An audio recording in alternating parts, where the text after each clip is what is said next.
we are sort of a Mem Dalet Amud Beis. Let's just go back for a minute. The very bottom of the page. So he said, Lo kash obadofen shlish obadofen revius. So we tried some answers to reconcile the contradiction, all with the trying to understand the original allowance of that human wall.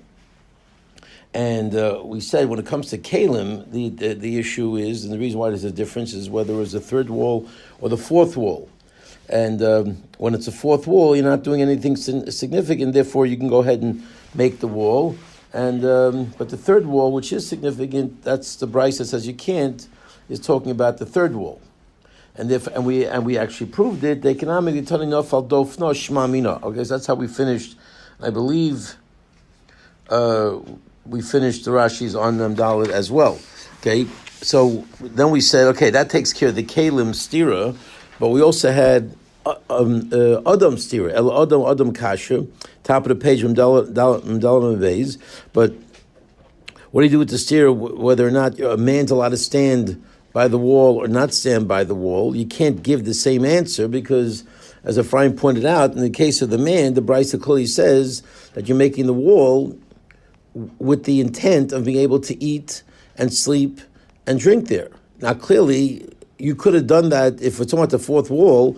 You could have done that without the fourth wall. So you have to say that there it's talking about the third wall. If it's talking about the third wall, then why are you allowed to do that? How do you reconcile the stira in these by man to man? El Adam kasha. So where our answer is no. Adam nami lo kasha kan ladas kan sholadas. So you're aware of what you're doing. You're not aware of what you're doing. When you're not aware, if you just say, you know what, could you just please stand there? That's just do me a favor. You're blocking the shade or something. Not really not making him aware that he's serving as a human wall. Then it's okay. But to use him specifically for that purpose is not okay. But how's that? That's not going to help us for the human wall. Back in the case of the Talmud who got so involved with his learning that he walked outside the Tchum, right? And Rav Nachman answered, make a human wall. Weren't they aware of what they were doing when they were being asked to make the human wall? Where it says no. Was not a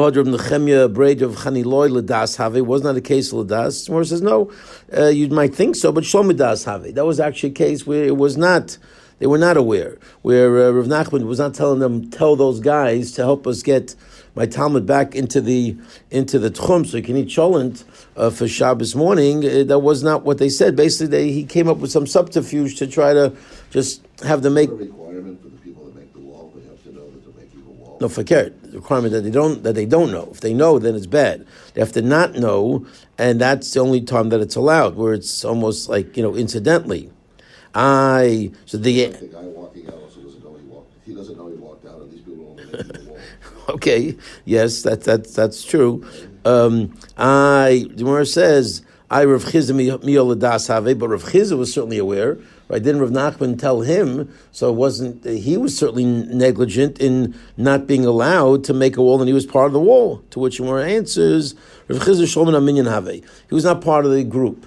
So he was facilitating the group in the, I don't know, maybe saying, wish we take a nice group picture. Let's see if we can walk together and find the proper shade or something. I don't know. Came up with some kind of, trick to get them to surround Nehemiah, but at the end of the day, they were not aware. And he wasn't part of the group. So he was a facilitator. He was the maestro. Okay, top Rashi. El Adam Kasha de Bishlem Mata Amita. The case of the two beds. One case you're allowed to make the bed. The other case you're not allowed to make the bed. You can answer it the way you wanted it to, like you just said. The other Tani Yiskov is a mita b'day from Revius Komar.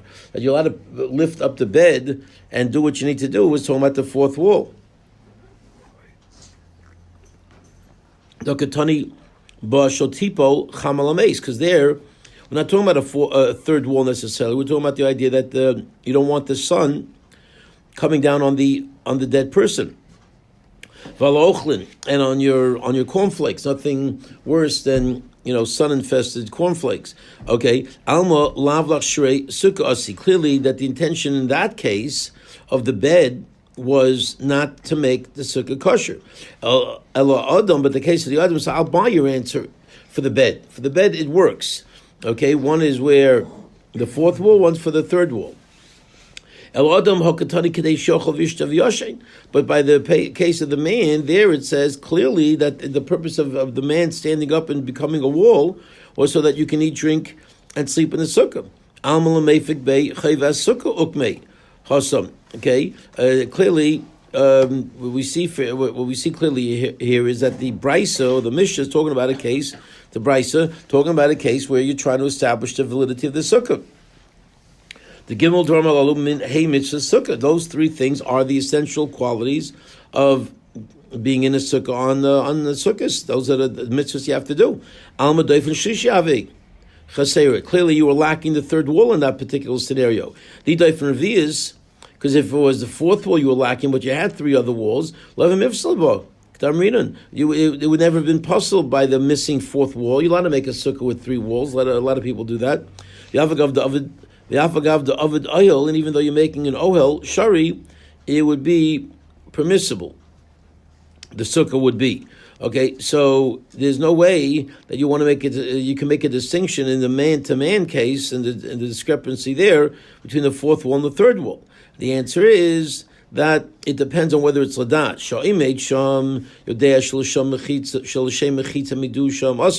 If the guy is aware that he was set up there to become a mechitza, then it's not permissible because essentially you're knowingly and with knowledge making and forethought you're making a mechitza. You can't do that even though it's a human mechitza. On the other hand, the case where it's mutter sholodas, mutter, there it's permissible. Rashi says the mishum asiyas oyel leka lemeimar.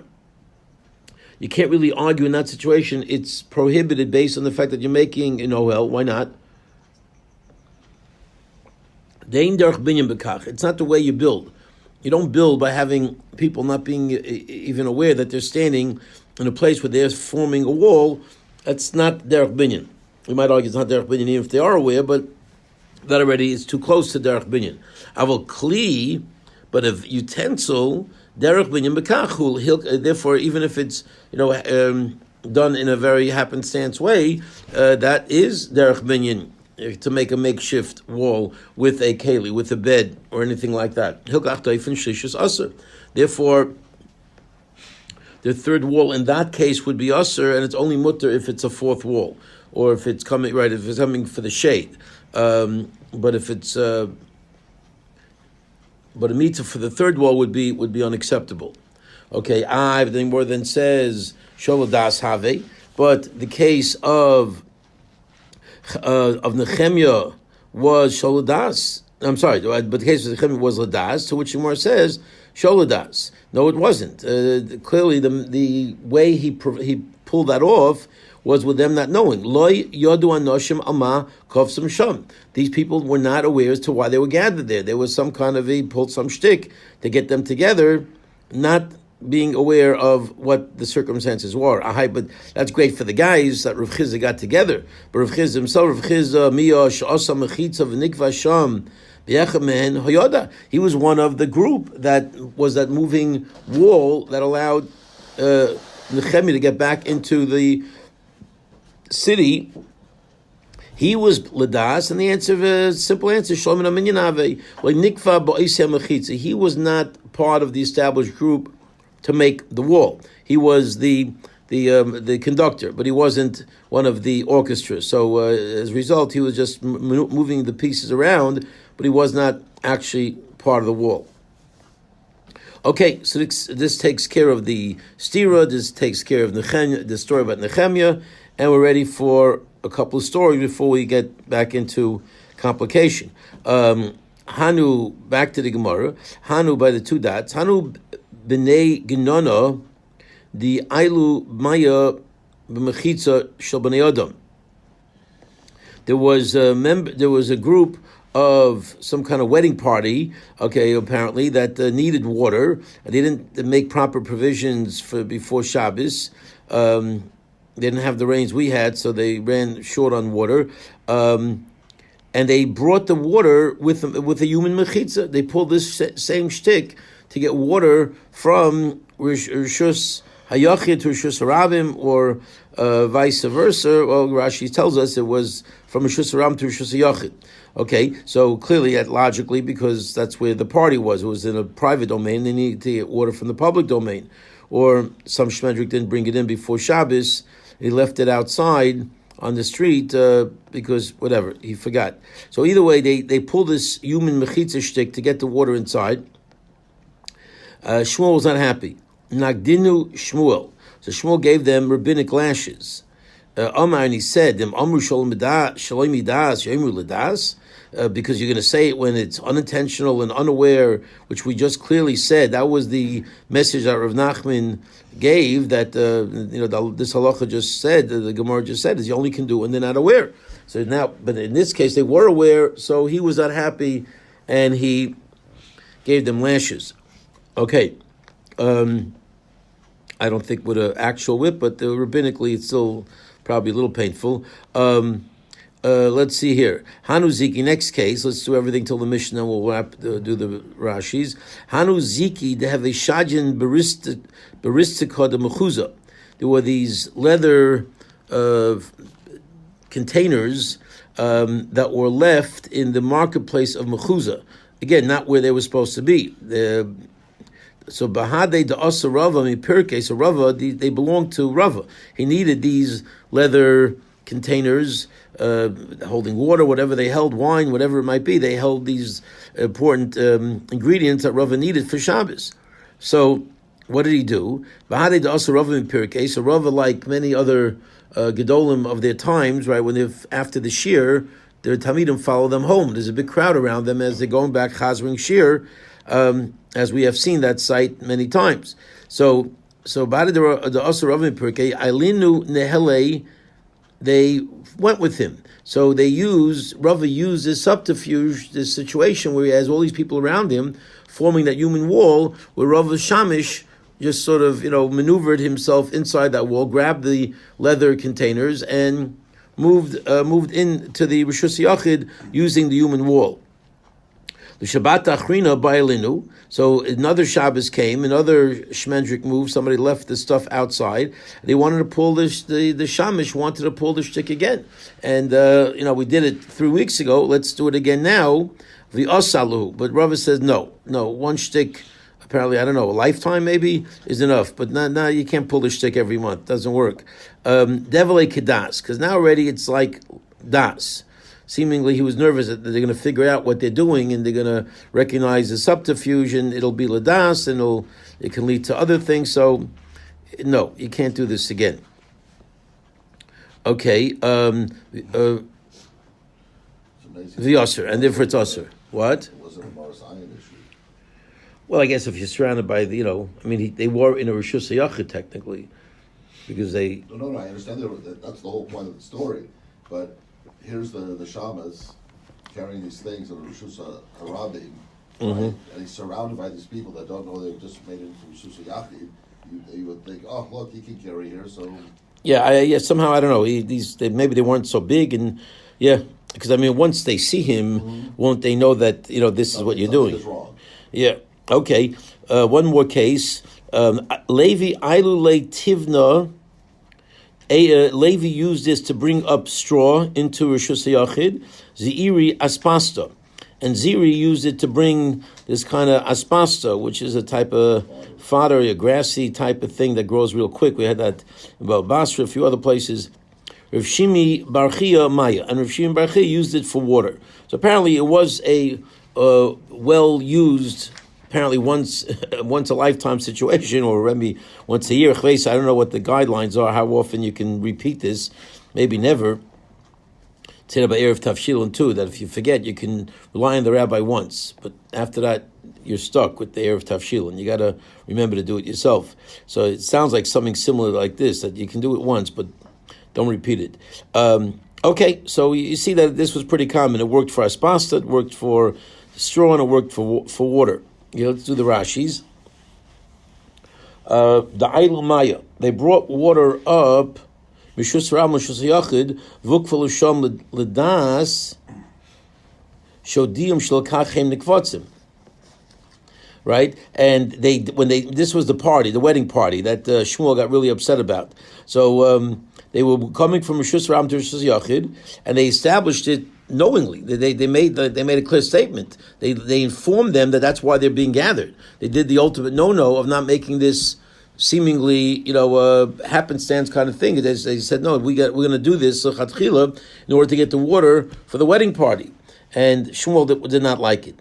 Then there was another case of Ziki Nodos, big flasks, whatever they're called, of leather flasks. They belonged to Rava, and Rava had a shamish who would be the one to carry them in. What? So they were big? Well, I don't know. No, it doesn't seem to be too small, but it doesn't say big, so maybe it wasn't so big. Or maybe he was, I don't know, maybe he was big and he kept it under his coat and no one can tell. I don't know. Ristika, Rechoy V'ir Rishus Ram. It's like the open, marketplace, open street in Rishus Rabbim. And he left them there, and clearly he needed them, and he allowed his shamash to pull this off once. So this is still the first time he was coming back from a shir. Gedud the Shemei Hadrasha Bonachrav, and the entire throng of people who were listening to the drasha came after Rava to, I guess, ask him questions or just give him the cover of escorting him. Properly from the shir. Not lon shamish. The shamish took these leather containers. And he carried them within the human circle of people that were forming this wall around Rava. So he took advantage of his situation as it came up. But then he told him, but you can't repeat it. And aspasta shacha shaltfu, some kind of a grassy fodder of grain that I guess was animals would eat, and that's what they brought in, according to that story. In that story, okay, enough of the story stuff. Let's get back to a new Mishnah. Real quick. Yeah. Shmuel flogged them. Is Shmuel a rabbi? Who is Shmuel? And rabbis actually hit the people? Well, flogged does sound like it's Malchus. Rabbis are the ones who are doing it? Well, I mean, when we say Shmuel flogged them, that means he paskin that they should get Malchus. It doesn't really mean could he have been the one to take out that whatever it was that he took out? Yeah, it could have been, but it doesn't mean. It means he gave the psak. Shmuel was the two men of the generation. Rav and Shmuel were the two leaders of their generation. Yeah, so this is the same guy? It's the same guy. Yeah, I mean, again, you're focusing on the fact that he did it himself. Lav dafka. Yeah, right. I hear you, but I'm telling you on that point. I don't know if you have a raya from this Gemara. It just means he paskin. He issued the order to have them flogged. It doesn't mean he necessarily did it himself. Okay. But that was one of our punishments. In other words, malchus. Well, yeah. I mean, when you do a lav, you get real malchus. When you do a rabbinic, problem avera, then you get rabbinic malchus. So that was one of the methods they used to let people know that was a no-no. But he's not. But they're not referring to real malchus. They were not actually over a lav in the Torah. Okay. Next Mishnah. Okay. Mi sheyatza birshus. So this sort of is a follow-up. We have a ton of people here, so you're familiar with this concept. You went out of the tchum, okay, birshus. You're involved in a mitzvah, such as a hatzalah call, or giving birth to a baby, or some other important, let's say, giving testimony to Bezdin for the new moon. So you saw something that was important that needed you to travel to a faraway place and leave your tchum, okay. Right. So, but now you're stuck. Maybe Misha Tzibashus. When you went out with permission. The Yomrulo. Then all of a sudden, as you left the Tchum, you get word on your walkie-talkie. Kfarnasa Maisa. It's done. Baby's been delivered. Witnesses came in instead of you. Everybody's good. It was not a heart attack or just gas from the cholent. So it's all good. So we don't need you anymore. Okay. So yeshal payim amal l'chol ruach. You have 2,000 amas in every direction. You have 2,000 amas in every direction. So it sounds like what he's saying is that if you left the tchum and now you're in Never Land, you could go 2,000 amas. You have a new tchum and you can travel 2,000 amas wherever you need to travel. You don't say since you left the tchum of what you, because right, your house was your tchum on Shabbos, bin hashmashos. Now you left the tchum, so and now we don't need you anymore because it's done. Everything has been taken care of. So get yourself comfortable and sit on the rock, in the middle of the two cities. No, we don't say that. We give you 2,000 amas in every direction. So you have a new tchum now. So even though tchumin are normally made ben hashmashos, if for these cases we're going to cut you some slack and allow you to make a new tchum based on where you are right now. Okay, so yesh l'apayim am l'chol ruach. If he seemingly never left the tchum, we have to see what this line means in the Gemara. So we'll consider it as if you never left.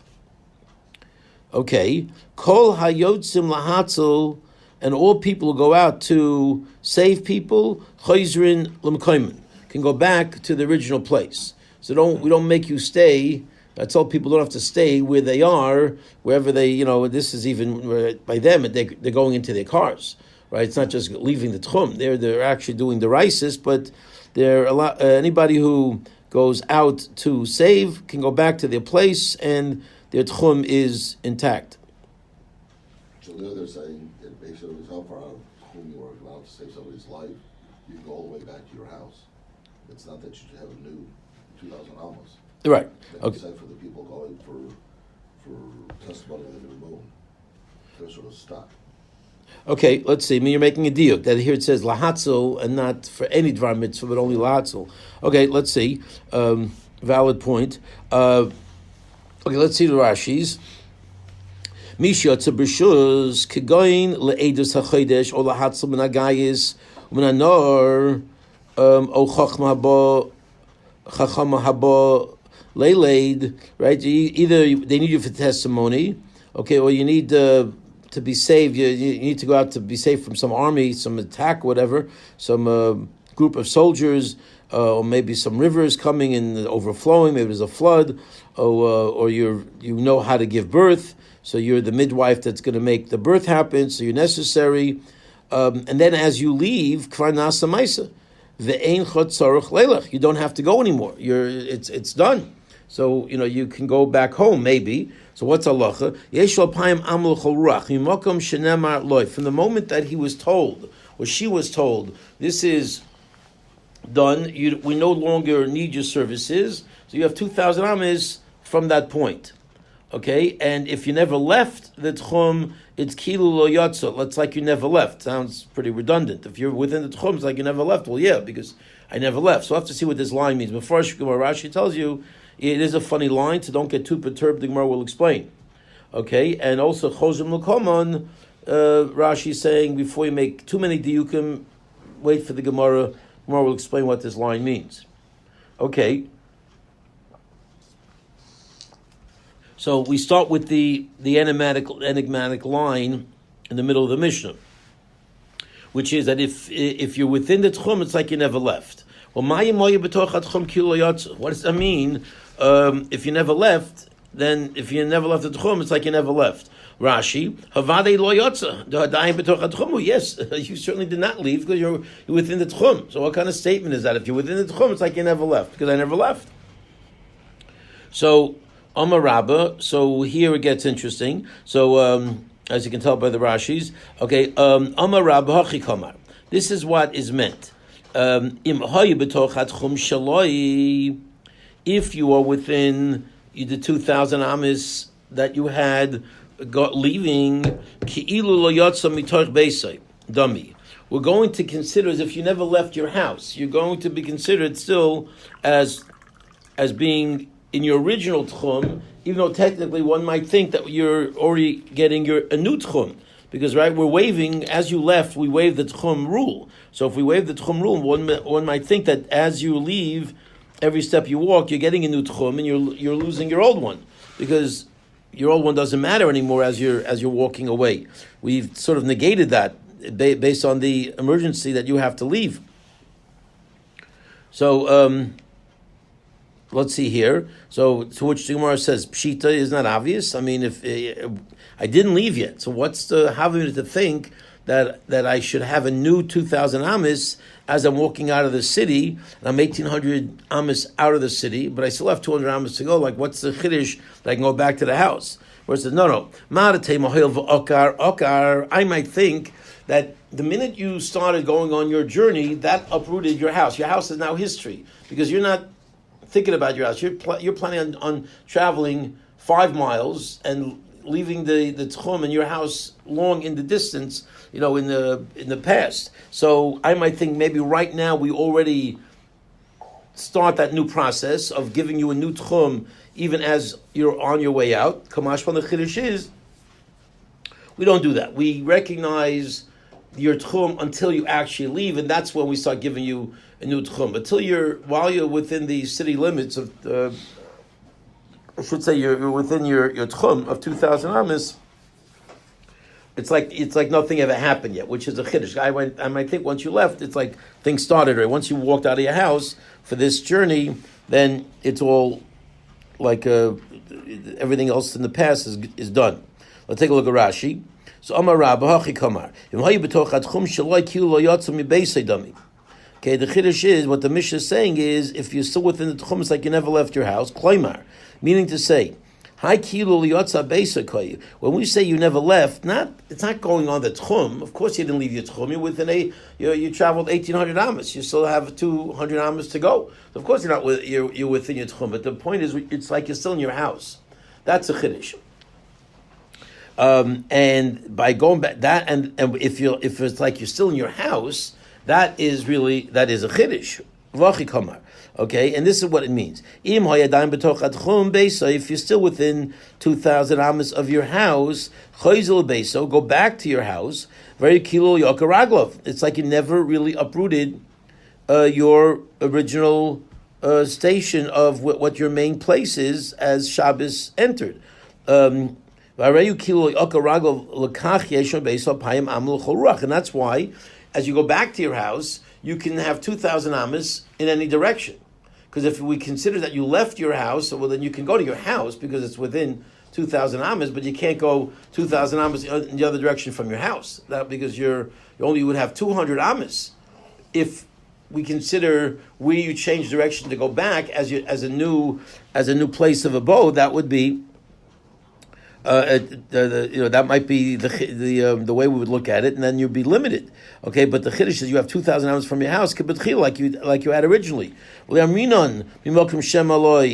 don't say that from the place that it was told Yeshol Paim Amal Chol Ruach, you limit it to 2,000 amas. So that would be, since that's what the Mishnah says, no matter where you're stopped, if you have to go back, you have 2,000 amas, so that's a cool in that case, because there you're in the middle of nowhere. I'm giving you 2,000 amas. The chiddush is even that we're only going to do that l'kula. We're not going to do that l'chumra. We're not going to do that to limit you by you being within your tchum and then us telling you, oh, you can't, don't budge, or I was telling you have 2,000 amas, but you don't have your original tchum. Your house is no longer a valid benchmark. No, we're going to say your house is still a valid benchmark. You can go back to your house, and now that you're in your house, it's like nothing ever happened. And now, just like when Shabbos started from your house, you had 2,000 amas in each direction. That still applies. So what Shemara says, Pshita, Kivna Dayan Lo Yotzim Natchum, Kilu Beis Adami, first wide line of Rashi, right? But isn't it obvious that if you'd ever fully left the tchum of your house, that you should have your house back? Where it says no, because since you left your house with the intention of walking out of the tchum with permission, and maybe there the rabbinic injunction already starts right now to tell you have 2,000 amas from every place that you stop. You acquire a brand new 2,000 amas. Hachanami, maybe I might think it applies here too, and it sort of comes back to bite you. It would come back to hurt you. Okay, even though yes, he still is standing within the 2,000 amas of his house. Limdoid le mehasa. You might need to measure it from where you are. Viboy lemefik leifik. Viboy lemefik leifik, and if you want to go out you can go out. That's a little funny. I mean, but maybe only 2,000 amas. Kamash Malon.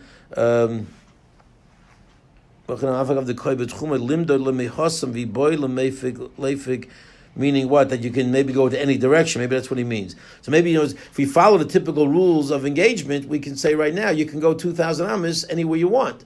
And you can maybe go even outside your tchum in the other direction, which would leave you, 3,800 amas away from your house. But we apparently we don't say that. I think that's what he means. Kamashman, the chiddush is no. If you're still within the tchum, then we're going to keep everything status quo until it actually you leave the tchum, and we have to use this new concept, the special hatzalah concept of bershus, of leaving with permission and getting a special dispensation. But till that happens, that dispensation is not going to be used to work against you, and it's also not going to. We're not going to give you leeway that you choose any 2,000 amas you want. So it sounds like we're saying it's both lakula and lachuma. No, we're saying I would have thought it would have right. It would have been right. And with Chumash V'lan, that we don't do it that way. I guess the only chumrah is that it seems like you have to go back to your house. In other words, you can't have the kula right now of wait. The rabbi said once I leave for a special mission, I have 2,000 hours for every any direction I want. That we're not going to let you do. We're not going to let you play that game and now go 2,000 amos in the continued direction because you happen to remember there's a nice chazan there. So let me walk there. We're not going to let you pull that off. I mean, it seems that way. But you also gain back the 2,000 amos outside the city in the other direction. Correct. Right. But since you're right, I mean, it doesn't seem like you take your pick. Right. No, maybe you can say even a bigger chiddush. Take your pick. You want to go 2,000 amos, we'll let you do that. You want to go back to your house and go 2,000 amos in another direction from your house, we'll let you do that. It seems like no, we're not giving you that much leeway. The leeway is, chances are you want to go back to your house. You're within the tchum of your house. Go back to your house, and it's like nothing ever happened. It's like Shabbos all over again. Starts fresh. Okay, that is the first pshat. That's Rabbi's pshat in understanding what this means. Okay, let's try another pshat. Back to the Gemara. Okay, Rav Shimon bar Chia Amar Hachikam. Rav Shimon bar Chia has a different pshat. Apparently, doesn't really feel it's a big chiddush to say that you're within 2,000 amos of your house. We're gonna let you go back to your house and allow Shabbos to continue as if nothing happened. That seems maybe in his mind too simple, too obvious. So he's going to come up with a little different reading of this Mishnah. Rav Shimon bar Chia Amar Hachikam. This is what the Mishnah means. If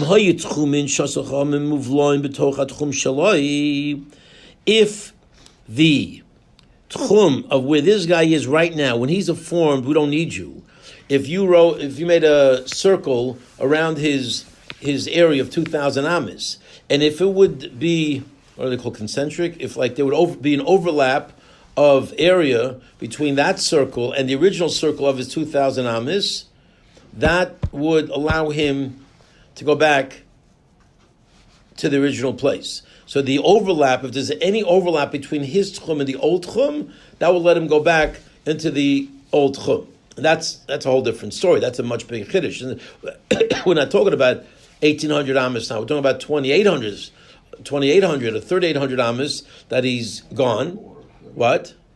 Well, no, it can't. Then it wouldn't be in the circle, right? If you went 4,500 amas, the circle's not going to help him because he's too far. But if it's within, when you make those two circles, you're within that framework, then you can go all the way back to where you are, because somehow the overlap somehow helps you. Now we don't really understand, right? We never really had this concept of this overlap. Why should it pull you back into the original tchum? I left the tchum. So somehow this is going to be like a... And then your original tchum becomes your tchum for the rest of Shabbos. Yeah. And you go back to your house. And you just go back. And then you go 2,000 almost the other way. Apparently, let's see. Could be. Could certainly sound like a good possibility. Let's see one more time. Rav Shimon bar Chia Amar Hachi Kamar.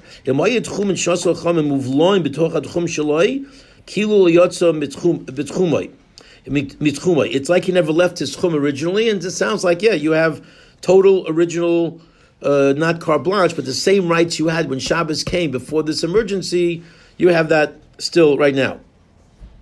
So, my kamifigli, what is the machlokas between Rabbah and Rav Shimon bar Chia?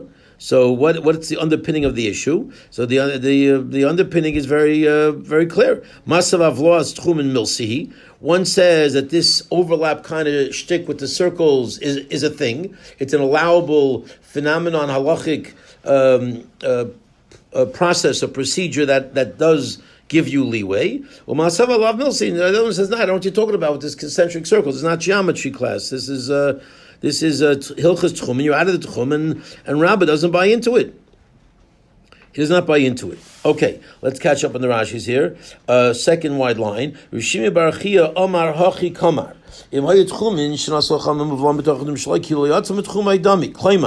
Meaning to say, Masisim b'shkvar yotzum etchumen. The Mishnah is talking about a case we already left at tchum askinon. That's what we're talking about. Ukilo yotzo at tchumen koi, and it's like you never left is referring to the tchumen. What's the aleph? At tchumei koi. It's going referring to his tchum.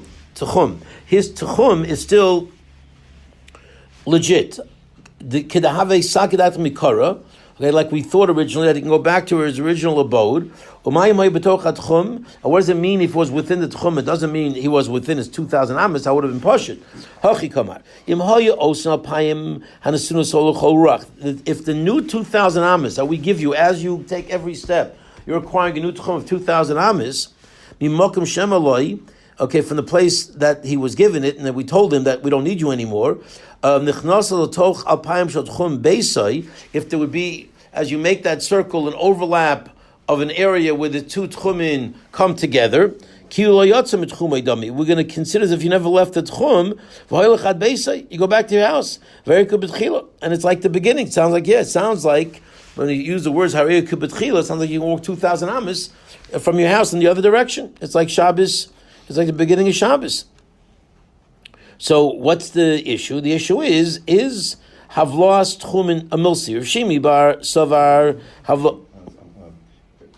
The way that I'm reading the whole ruach mimakom shenemar lo, it's not that you acquire 2,000 amas each time. It's that while you're going berishus, you're just going berishus. Mimakom shenemar lo is when he's told that you no longer need it. That's when he acquires the actual 2,000 amas. Does that? Oh yeah. I mean, whatever. I mean, yeah. That's to me, it's the same thing. In other words, no matter where every step you take, at that moment, where if you're told that's going to be your tchum. Yeah, I mean, it isn't like. I mean, right now you're going to your emergency, so you don't really have a tchum right now. You have right now tchumim away. That's what I'm focusing on. Yeah, okay. In reality, right, you don't have a tchum, but as soon as you're told that you're done, now you have a tchum. Correct. That's where you stop. Correct. Correct. Okay. Yes. So once, yeah. So Rishimi b'savar havla milsi. Rishimi, the second opinion, says that this havla is a real thing. It's not magic. It's a v'kivan the mivlin betchumei. Okay, and since he's still absorbed within the original tchum, umamtile legav tchumei. And it reaches his present chum. Once again, given the mivlin betchumei mamtele legav tchumei, he's absorbed in his tchum, and he reaches the inside of his tchum. I guess from the original tchum, have like a chat tchuma. These two areas, which are clearly under 4,000 amas total, is like one big tchum. It's like he never left the tchum. Rabbi says, "Come on, lav milsi. This is not a what's magic. There's not a thing." He could never have learned pshat in the Mishnah that the words in the Mishnah mean that you actually left your tchum already. Because if you did leave, so you've lost your house. We're not going to give you your house back on this Shabbos to walk where you need to walk if this is what happened. Okay, and he acquires the place only from where he's told. Rabbi Leslie, and Rabbi clearly in maintaining this position does not hold what we said earlier in Ardoi. Okay, you know what? We'll pick this up tomorrow. Still got a lot to go. Okay, Shkaya.